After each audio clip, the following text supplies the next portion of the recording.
We begin with protesters shutting down a major intersection in Macomb County. Off the top at 11, those protesters gathering in Shelby Township just days after Chief Robert Shelide's suspension ends. At one point, the protesters shut down a stretch of Van Dyke. Jason Colthorpe is live at the Shelby Police Department, where there was also some action. Jason, good evening. Good evening, Kim. It's actually what you don't see all over the police department that was what happened here. We'll get to that in a moment. Protesters were expecting a bigger crowd than normal. In the past, we've seen about 70. They had about half that with 40. Still, a lot happened out here tonight. Shelby Township Police Chief Bob Shelide's 1-month suspension is over, but the protests Black Lives Matter calling for his firing are not. Black Lives Matter.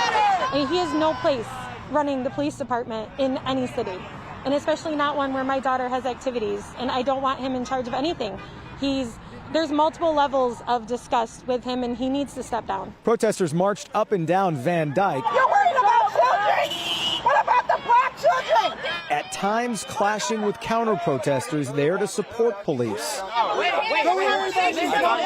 my address and phone number? Everybody's got the right to protest. That's why we're in America. But when you start ripping my American flag away, then you've crossed a boundary. They're crossing boundaries here because they're closing off streets and people can't get through. That's not how you protest. They also marched to the steps of the police department, where they used chalk to scrawl profanity-laced anti-police graffiti. That we're going to make noise.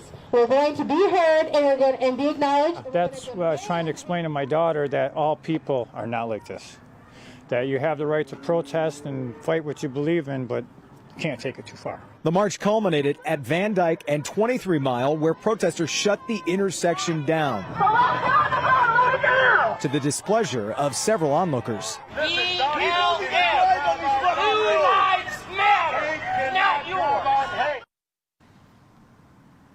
Important to point out, there was a scary moment there at the end. Those were onlookers. They were not counter-protesters who were all as peaceful as the protesters, but one person overheard a threat being made of gun violence, a serious threat that they reported to police. Moments later, I myself heard a man say to an officer, just, you guys leave. We'll handle it.